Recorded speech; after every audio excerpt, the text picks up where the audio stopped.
Dans un village niché entre les vastes plaines dorées et les montagnes verdoyantes d'Afrique, vivait une jeune fille nommée Nia. Dès son plus jeune âge, Nia se distinguait des autres enfants du village. Son sourire était un rayon de soleil, illuminant chaque âme qu'elle rencontrait.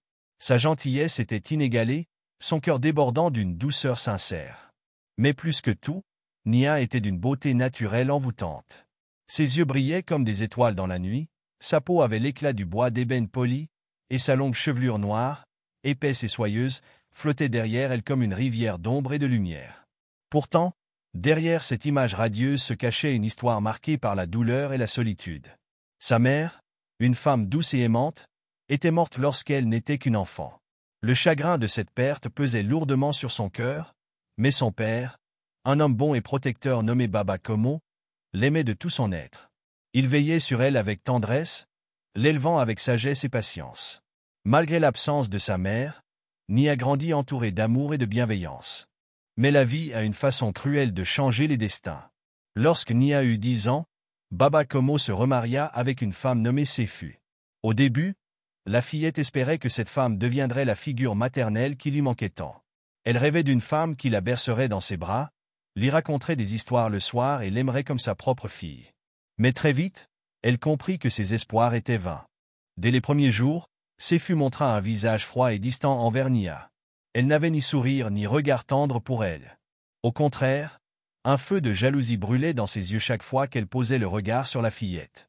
Sefu avait une fille du même âge, Zuri, mais malgré tous ses efforts, elle savait que son enfant ne pourrait jamais égaler la grâce et la beauté naturelle de Nia. Zuri était une fille ordinaire, avec des traits doux et une silhouette frêle. Pourtant, sa mère la couvrait de bijoux, de vêtements somptueux, et lui répétait sans cesse qu'elle était la plus belle, la plus digne d'admiration. Mais cela ne suffisait pas. Peu importe combien elle essayait de mettre Zuri en avant, les villageois continuaient d'être fascinés par Nia. Où qu'elle aille, on la saluait avec respect, on admirait sa beauté simple mais éclatante, on louait sa gentillesse et son humilité. Cela rongeait Sefu de l'intérieur. Chaque sourire de Nia, chaque mot doux qu'elle échangeait avec les villageois était comme une lame qui s'enfonçait un peu plus dans son cœur. Pourquoi cette orpheline, cette fille qui n'était pas la sienne, attirait-elle tant d'amour et d'attention? Pourquoi tout ce qu'elle donnait à sa propre fille ne suffisait-il pas à lui donner cette aura naturelle que Nia possédait sans effort? Au fil des années, la jalousie de Sefu se transforma en haine pure. Elle commença à traiter Nia avec froideur, à lui donner les tâches les plus ingrates de la maison, espérant la briser. Nia, va chercher de l'eau au puits avant le lever du soleil.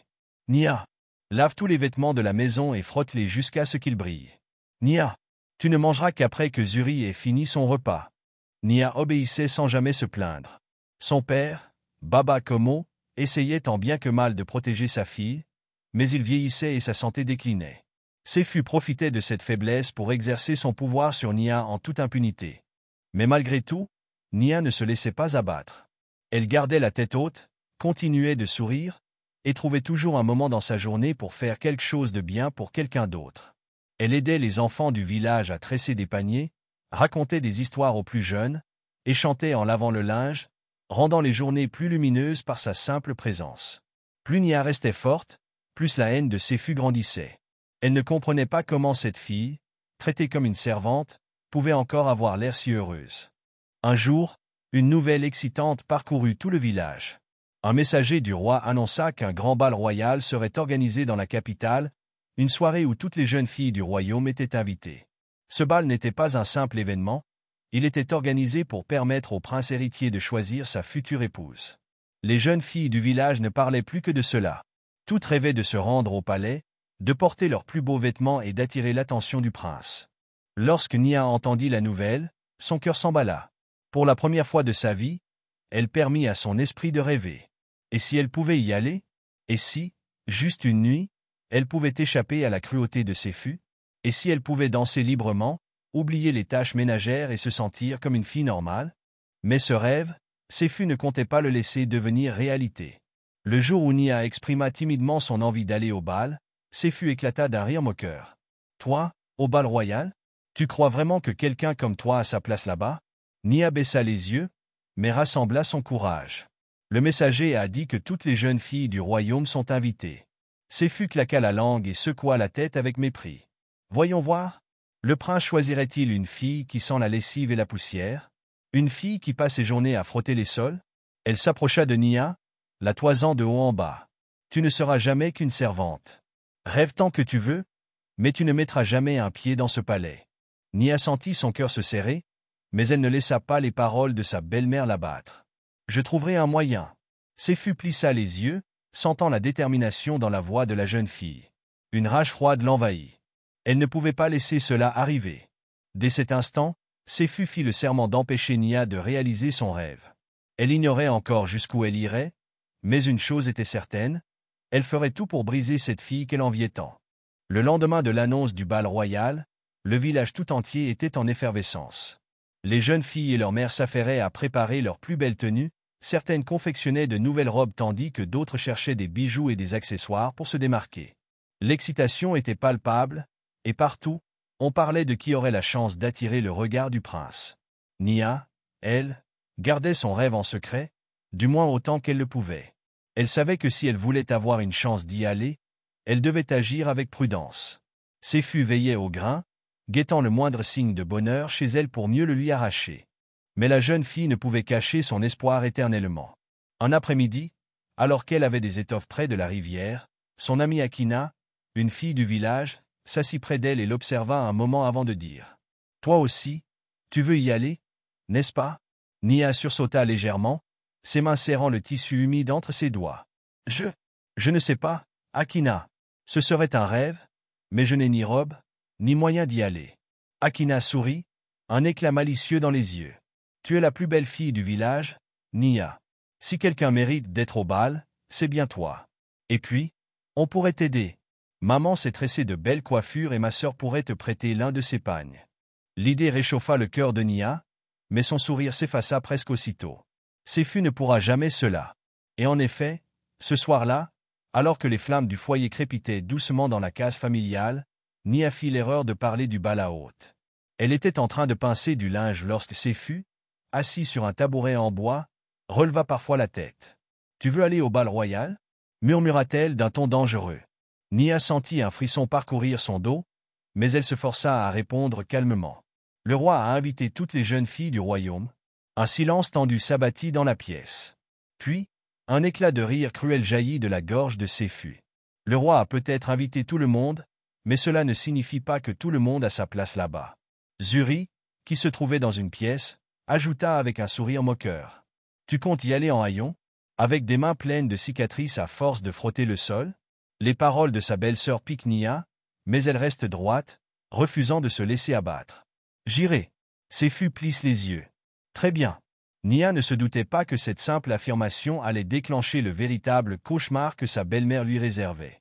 Le lendemain matin, avant même que le soleil ne se lève, Séphu entre brusquement dans la case de Nia et aborde son matelas rudimentaire. Debout, encore ensommeillée, Nia ouvre les yeux et aperçut la silhouette imposante de sa belle-mère se découper dans l'obscurité de l'aube. « Aujourd'hui, tu as beaucoup de travail. » Elle lui tend une longue liste griffonnée sur une feuille de bananier. Nia s'assit et parcourut la liste des tâches, son cœur se serrant davantage à chaque ligne. Laver tous les vêtements du village, Séphu avait, bien sûr, offert ce service aux voisines pour lui compliquer la tâche. Récurer le sol de la case jusqu'à ce qu'il brille. Aller chercher de l'eau au puits et remplir toutes les jarres. Broyer assez de mil pour nourrir toute la famille pendant une semaine. Préparer le repas du soir avant le coucher du soleil. C'était une liste interminable, impossible à accomplir en une seule journée. Mais Séphu savait exactement ce qu'elle faisait. Elle sourit froidement. « Si tu finis tout ça avant le crépuscule, alors peut-être que tu pourras encore penser à ton bal. » Puis, elle sortit en riant, suivie de Zuri qui gloussa. « Bon courage, Nia. » Déterminée à ne pas abandonner, Nia se mit immédiatement au travail. Elle commença par la lessive, trempant les tissus dans l'eau froide, les battant contre les pierres lisses de la rivière jusqu'à ce que ses doigts soient engourdis. Pendant des heures, elle frotta, essora, suspendit les vêtements sous le soleil brûlant. À midi, épuisée mais refusant de s'arrêter, elle rentra pour attaquer la maison. À genoux, elle frotta le sol de terre battue jusqu'à ce qu'il soit aussi lisse qu'une pierre polie. L'après-midi venu, elle transporta d'énormes jarres d'eau du puits jusqu'à la maison, sentant ses bras trembler sous le poids des lourdes charges.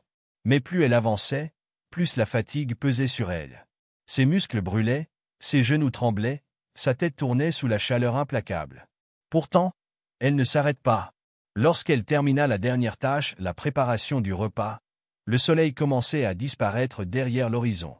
Elle s'essuya le front, un soupçon d'espoir dans le cœur. Peut-être qu'elle pouvait encore trouver une solution, mais Séfu avait prévu un dernier coup bas. Elle s'approche lentement de Nia, observant son visage marqué par l'épuisement, ses mains rouges d'avoir travaillé toute la journée. « Tu as terminé » exigea-t-elle d'un ton mielleux. Nia hocha la tête, retenant son souffle. Séfu sourit froidement. « Bien. Mais tu ne penses tout de même pas que j'allais te laisser aller au bal aussi facilement ?» Sans prévenir, elle leva la main et renversa une marmite remplie de boue sur le sol que Nia venait de nettoyer. Nia regarda, pétrifiée, le liquide brun s'étaler sur le sol impeccable. « Oh non, quel accident !» s'exclama Séfu avec un sourire hypocrite. « Eh bien, Nia, il va falloir recommencer. » Un silence pesant tomba dans la pièce. Les yeux de Nia s'emplirent de larmes, mais elle ne les laissa pas couler. Elle comprit à cet instant que peu importe combien elle travaillait, peu importe combien elle essayait de bien faire, Séfu ne la laisserait jamais gagner. Sa belle-mère ne voulait pas seulement lui interdire le bal.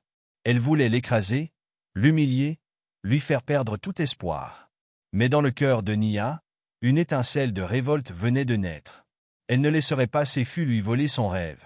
Tremblante mais déterminée, elle relève la tête et fixe Séfu droit dans les yeux. « Tu peux me donner toutes les corvées du monde, me salir, m'épuiser, mais je trouverai un moyen d'y aller. » Séfu, surprise par cette lueur de défi, fronça les sourcils. « Vraiment ?» murmura-t-elle. Son regard est cruel. « Nous verrons bien. » Nia ne savait pas encore jusqu'où Séfu irait pour l'empêcher d'aller au bal, mais une chose était certaine. Elle n'avait pas dit son dernier mot. La nuit était tombée sur le village, et la chaleur du jour avait laissé place à une brise légère qui faisait danser les feuilles des baobabs. Nia, épuisée, s'était retirée dans sa petite case, loin du regard perçant de Séfu. Son corps était meurtri par la dure journée qu'elle venait d'endurer. Ses bras tremblaient encore sous l'effort, ses genoux portaient les marques de longues heures de labeur, et ses paupières étaient lourdes de fatigue. Mais son cœur, lui, était toujours brûlant d'espoir. Demain, c'était le jour du bal royal. Malgré tous les obstacles, elle refusait d'abandonner. Elle s'assit près de son petit miroir, effleurant ses cheveux longs et épais du bout des doigts. Ils étaient sa fierté, l'un des seuls souvenirs tangibles de sa mère, qui les lui avait souvent tressés avec amour lorsqu'elle était enfant. Ils étaient aussi l'un des traits qui la rendaient unique. « Je trouverai un moyen d'y aller », murmura-t-elle pour elle-même, un éclat de détermination dans le regard. Elle noua un foulard autour de sa tête et s'allongea sur son matelas de paille. Demain, elle irait voir Mama Lumo, la vieille sage du village. Peut-être aurait-elle une solution? Rien ni personne ne l'empêcherait d'atteindre le palais. Ce qu'elle ignorait, c'était que Séfu, elle, n'avait pas encore dit son dernier mot. Dans l'ombre de la nuit, alors que Nia dormait profondément, la silhouette de Séfu se faufila silencieusement dans sa case. Elle portait dans sa main une paire de ciseaux, leurs lames fines brillant sous la faible lueur de la lune. Son cœur battait non pas de remords, mais d'exaltation cruelle. Si elle ne pouvait pas empêcher Nia d'aller au bal par la force, elle allait la briser d'une autre manière. Elle s'approcha du matelas de la jeune fille et, d'un geste rapide et précis, saisit une large poignée de ses cheveux. La première coupe fut nette. Un bruit sourd résonna dans la case tandis que les mèches épaisses tombaient sur le sol. Séfu frissonna, mais pas de peur. De satisfaction. Elle continua, morceau par morceau, s'acharnant sur la chevelure de Nia jusqu'à la réduire en un désordre inégal et disgracieux. Lorsqu'elle eut terminé, elle recula d'un pas, un sourire cruel se dessinant sur ses lèvres. « Voyons maintenant comment elle osera se montrer au bal », murmura-t-elle avant de quitter la case sur la pointe des pieds. Le silence de la nuit était profond, mais il ne l'était pas autant que la cruauté qui venait d'être infligée. Le matin suivant, les premiers rayons du soleil pénétrèrent dans la petite case, illuminant le désastre laissé derrière. Un cri brisa la tranquillité du village. Nia, réveillée en sursaut, s'était précipitée devant son miroir. Lorsqu'elle vit son reflet, elle sentit une onde de choc parcourir son corps. Ses cheveux, ses magnifiques cheveux avaient disparu. Elle passa ses mains tremblantes dans ses mèches horriblement irrégulières, certaines coupées à ras, d'autres restant en longues tresses pendantes et déstructurées. C'était un massacre. Les larmes lui montèrent aux yeux.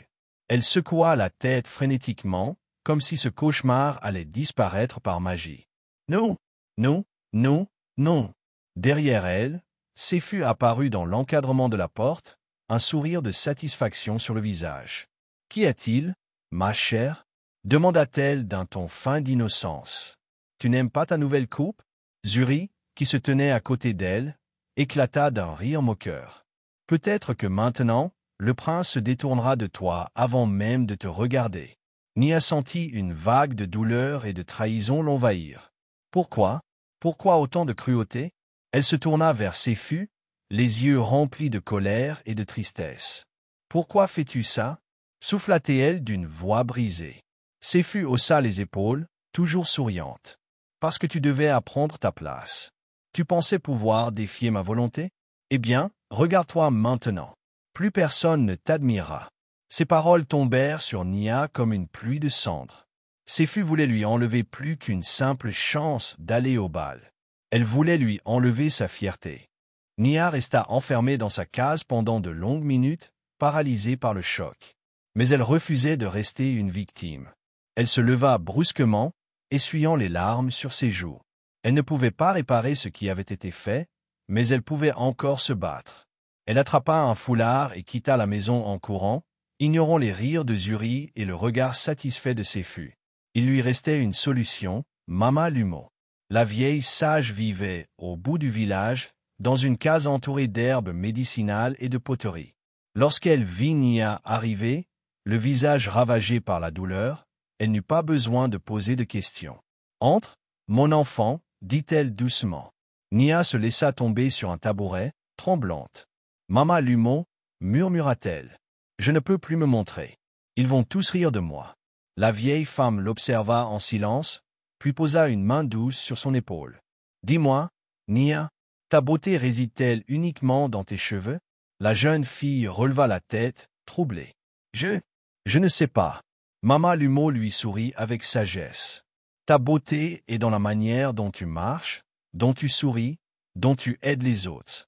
Ce n'est pas une tresse bien faite ou des mèches longues qui te définissent. C'est ton cœur, ton courage, ton âme. » Les paroles de la vieille femme pénétrèrent profondément en Nia. Elle se regarda dans le miroir que Mama Lumo lui tendait et vit une nouvelle image d'elle-même. Une image plus forte. Elle n'était pas une victime. Elle était une survivante. Avec l'aide de Mama Lumo, elle transforma son apparence. Elle peigna les parties inégales, replaça les mèches d'une manière unique, tressa de fines nattes ornées de perles. C'était différent, mais c'était magnifique. Lorsqu'elle se regarda une dernière fois, elle vit non pas une fille brisée, mais une fille prête à affronter le monde. Elle irait au bal, et elle ne se laisserait plus jamais écraser. La nuit du grand bal royal était enfin arrivée. Dans tout le royaume, les jeunes filles se paraient de leurs plus belles tenues, espérant attirer le regard du prince héritier. Le palais, illuminé par des centaines de lanternes dorées, brillait comme un joyau sous le ciel étoilé. La musique résonnait à travers les grandes salles, mêlée aux éclats de rire et aux conversations animées des invités. Mais à l'entrée du palais, une silhouette se tenait droite, prête à affronter son destin. Nia. Elle n'avait ni la robe la plus somptueuse, ni les bijoux les plus luxueux, mais elle rayonnait d'une confiance nouvelle.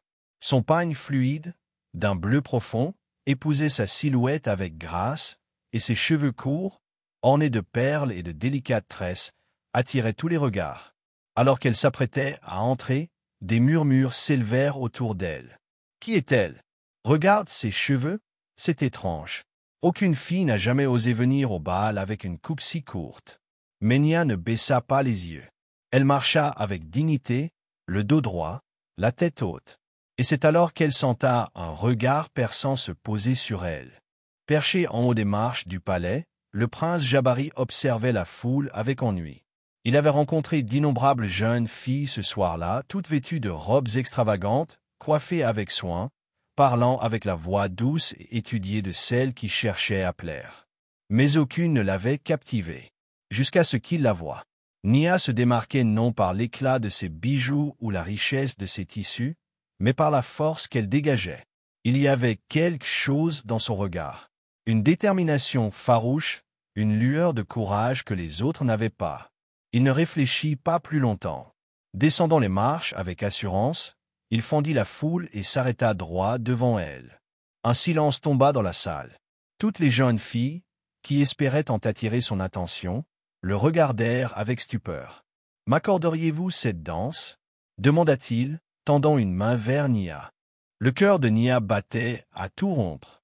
Elle jeta un rapide coup d'œil autour d'elle, croisant le regard abasourdi de Séfu, qui la fixait depuis un coin de la salle. C'était un moment décisif. Elle pouvait fuir et laisser ses peurs la retenir, ou saisir l'instant et montrer à tout le monde qu'elle était plus forte que tout ce qu'on lui avait fait subir. Elle prit une profonde inspiration, puis glissa sa main dans celle du prince. Le bal reprit, et sous les yeux ébahis des invités, Nia dansa.